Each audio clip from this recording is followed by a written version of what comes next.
आज आपको $1 खरीदने के लिए 96 रुपए देने पड़ेंगे, लेकिन अभी अगर आप 10 साल पहले चले तो यही आपको 65 रुपए में मिलता था। तो आखिर आज ऐसा क्या हो गया है कि इंडियन करेंसी बस गिरती ही जा रही है।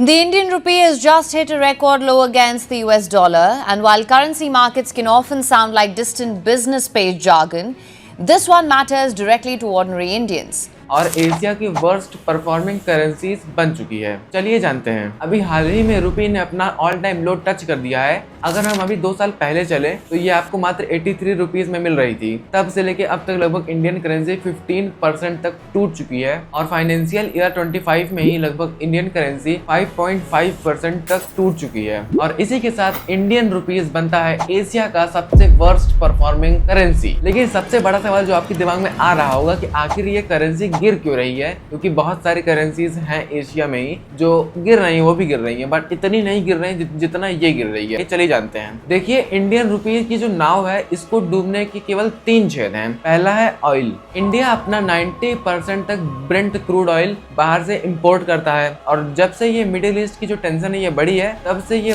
ब्रेंट क्रूड का जो प्राइस है वो दिन प्रतिदिन बढ़ता जा रहा है और इंडिया अपने डॉलर को पानी की तरह बहा रहा है ताकि इंडिया का जो पावर है और इंजन है ये सब वगैरह चलता रहे। और दूसरा होल हमारी नाव में है foreign investments. Foreign investments India से निकल रही हैं। लगभग अभी 17 से 18 billion dollars of foreign investments portfolio India से बाहर जा चुके हैं और मुझे लग रहा है कि ये असली कैपिटल फाइट है। और तीसरा होल हमारी नाव का है ट्रम्प टैरिफ। देखिए, ये सबसे इंपॉर्टेंट पॉइंट है। ट्रम्प ने जो टैरिफ लगाया है 50% हमारे इंडियन एक्सपोर्ट्स पे, इस वजह से जो इंडिया की टेक्सटाइल मार्केट है, जेम्स मार्केट है, इलेक्ट्रॉनिक मार्केट है, ये सब पर बहुत ज्यादा बुरा असर पड़ा है और जो हमारा एक्सपोर्ट सेक्टर है वो 35% डाउन हो गया है। और अब ये सिर्फ नंबर्स नहीं है। आपका इम्पोर्टेड मोबाइल फोन, आपका इम्पोर्टेड पेट्रोल, आपका फॉरेन एजुकेशन लोन, ये सब चीज अब और महंगा होने वाला है। और इन्फ्लेशन वो तो ऑलरेडी बढ़ चुकी है, क्योंकि डीजल और पेट्रोल के दाम देखिए पिछले हफ्ते में 2 बार बढ़े हैं। रिजर्व बैंक ऑफ इंडिया ने लगभग $40 बिलियन